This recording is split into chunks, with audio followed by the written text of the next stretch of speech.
সুবহানাহু ওয়া তাআলা আমাদের উপর যতগুলো বিষয়কে ফরজ করেছেন, যতগুলো বিষয়কে আবশ্যকীয় করে দিয়েছেন, তার মধ্য হতে অন্যতম একটি বিষয় হচ্ছে সালাত। তার মধ্য হতে অন্যতম একটি বিষয় হচ্ছে নামাজ। নামাজ হচ্ছে দ্বীনের স্তম্ভ।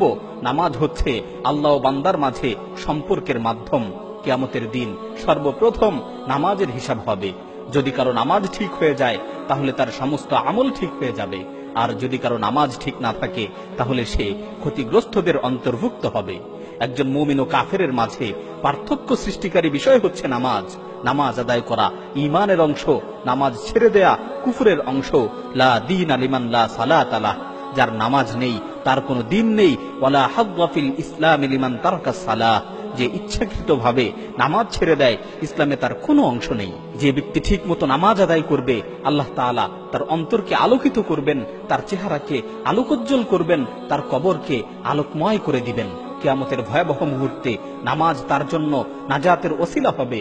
যে ঠিক মতো নামাজ আদায় করবে নবী রাসূলগণ, শহীদ, সত্যবাদী ও নেককার লোকদের সাথে তার হাসর হবে। আর যে ব্যক্তি ঠিক মতো নামাজ আদায় করবে না তার আখিরাত অন্ধকারচ্ছন্ন হবে। কিয়ামতের দিন তার মুক্তির কোনো উপায় থাকবে না। ফেরাউন, হামান, কারুন এবং উবাই বিন খালফের মতো নিকৃষ্ট কাফেরদের সাথে তার হাসর হবে।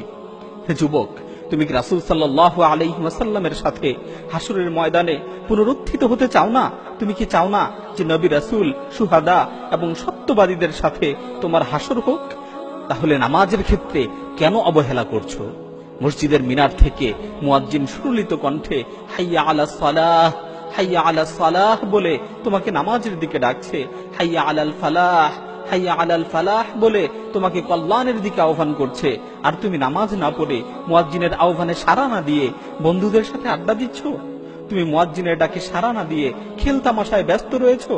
ফজরের সময় মুয়াজ্জিন যখন সুমিষ্ট কণ্ঠে ঘোষণা করছে আস-সালাতু খায়রুম মিনান নাওম, আস-সালাতু খায়রুম মিনান নাওম, ঘুম হতে নামাজ উত্তম, ঘুম হতে নামাজ উত্তম, ঠিক সেই মুহূর্তেও তুমি চাদর মুড়ো দিয়ে গভীর ঘুমে বিভোর হয়ে আছো। হে যুবক, কখন তোমার ঘুম ভাঙবে? কখন তুমি নামাজের গুরুত্ব বুঝবে? হে যুবক, আখিরাতের ভয় কি তোমার অন্তরে নেই? তুমি কি মৃত্যুকে ভয় পাও না? কবরের জীবনের কথা স্মরণ করো না? মনে রেখো, কিয়ামতের দিন সর্বপ্রথম নামাজের হিসাব হবে। আজকে তুমি ইচ্ছাকৃতভাবে নামাজ না পড়ে ঘুমাচ্ছ, আজকে তুমি ইচ্ছাকৃতভাবে নামাজ কাজা করছো। কিয়ামতের দিন তুমি আল্লাহর সামনে কি জবাব দেবে? কিয়ামতের কঠিন মুহূর্তের ব্যাপারে তোমার কি প্রস্তুতি রয়েছে? হে যুবক, আসো না কবরের আযাব থেকে বাঁচি, জাহান্নামের আগুন থেকে নিজেকে রক্ষা করি। মুয়াজ্জিনের আহ্বানে সাড়া দিয়ে আল্লাহর সামনে সেজদা অবনত হই।